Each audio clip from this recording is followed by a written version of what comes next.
Shalom Pak Erik, kakak dan teman-teman semua. Sebelum saya berbagi renungan pada malam hari ini, marilah kita berdoa terlebih dahulu. Ya Tuhan, Allah Bapa kami yang bertata di dalam kerajaan surga, terima kasih atas penyertaan-Mu pada saat kami tertidur lelap hingga pada saat kami terbangun di pagi hari dengan tanpa kekurangan sedikit pun. Ya Tuhan, sebentar lagi kami akan belajar bersama-sama untuk mengenal lebih dalam lagi tentang firman-Mu. Kiranya tangan-Mu berturut campur atas kami, agar kami dapat memahami ajaran-ajaran firman-Mu. Berkati juga hamba-Mu yang akan menyampaikan renungan pada malam hari ini, agar dapat menyampaikan firman-Mu dengan baik. Terima kasih Tuhan Allah Bapa, segala hormat dan kemuliaan hanya padamu. Haleluya. Amin. Halo semua, happy Sunday. Gimana nih kabarnya? Semoga baik-baik aja ya. Sebelumnya mohon maaf banget ya teman-teman. Ini renungannya jadi renungan malam karena tadi sempat ada beberapa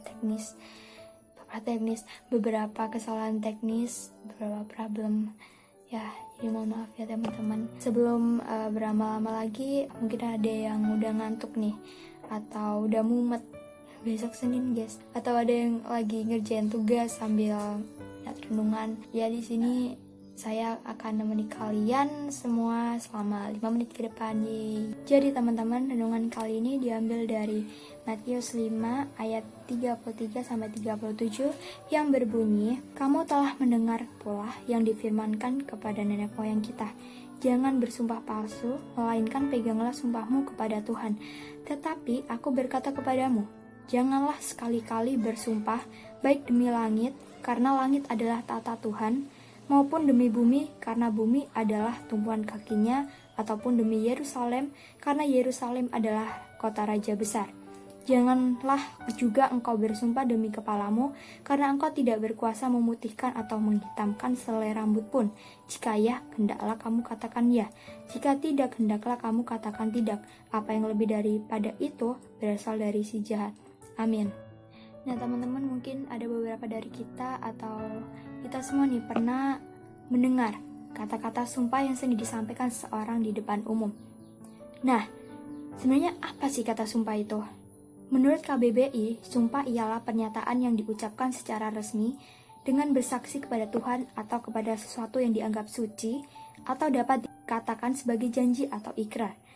Nah, kalau sumpah sama dengan janji atau ikrar yang harus diucapkan secara resmi dengan menggunakan nama Tuhan, maka jangan sekali-sekali dipermainkan. Seperti pengakuan kita nanti waktu diteguhkan menjadi warga sidi jemaat dan menyatakan, ya dengan segenap hatiku yang harus dibuktikan.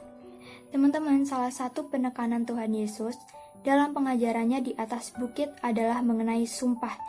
Ia mengatakan, kamu telah mendengar pula yang difirmankan kepada nenek moyang kita, jangan bersumpah palsu, melainkan peganglah sumpahmu di hadapan Tuhan. Nampaknya umat Israel terlalu easy nih mengucapkan sumpah, sampai terkadang sumpahnya itu palsu gitu. Nah, dalam bersumpah pun mereka menyebutkan nama Tuhan.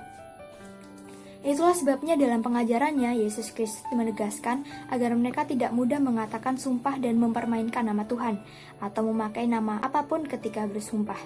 Biasanya mereka menjadikan sumpah hanya untuk menutupi perilaku yang salah. Harusnya jika iya, katakan iya, dan jika enggak, katakan enggak. Jika dilebih-lebihkan, itu berasal dari si jahat, kata Tuhan Yesus. Jadi teman-teman, berjanji atau mengikrarkan sesuatu yang baik tentu harus diwujudkan. Misalnya nih, berjanji untuk menjadi anak-anak Tuhan, maka harus dibuktikan melalui perilaku yang baik dengan sesama, serta hidup dalam ketaatan. Sebagai anak Tuhan, harus hidup dengan jujur dan mengaku bersalah apabila telah melakukan kesalahan. Hanya anak-anak kegelapan yang senang bersumpah palsu, sedangkan anak-anak Tuhan tidak seperti itu. Oke teman-teman, sebelum kita kembali ke aktivitas kita masing-masing, marilah kita berdoa terlebih dahulu untuk menutup renungan pada malam hari ini.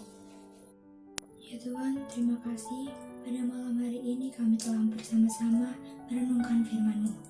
Ya Tuhan, Tuhan Yesus yang baik, mohon anugerahkanlah kami semua kemampuan melalui kuasa Roh Kudus, agar tidak hanya mampu berikrar atau berjanji, tetapi kami juga mampu setia melakukan janji yang diikrarkan, khususnya dalam iman kepercayaan kepadamu. Ya Tuhan, sebentar lagi kami akan kembali pada aktivitas kami masing-masing. Kiranya Roh Kudus menyertai kami selama kami menjalankan aktivitas hari ini. Tuhan, malam ini kami juga juga akan melakukan persiapan untuk tidur. Sertai kami ya Tuhan, selama kami tertidur lelap hingga akan bangun di esok paginya. Kami akan menjalankan aktivitas kami akan bersekolah, kami akan menuntut ilmu dan belajar sesuatu yang baru. Ya Tuhan, kami juga tidak lupa berdoa untuk teman-teman kami yang sedang dalam masa pemulihan. Berkati mereka ya Tuhan, sertai mereka hingga mereka dapat kembali beraktivitas lagi. Kami menyerahkan semuanya ke dalam tangan-Mu. Di dalam nama Tuhan Yesus kami berdoa dan mengucap syukur. Haleluya. Amin.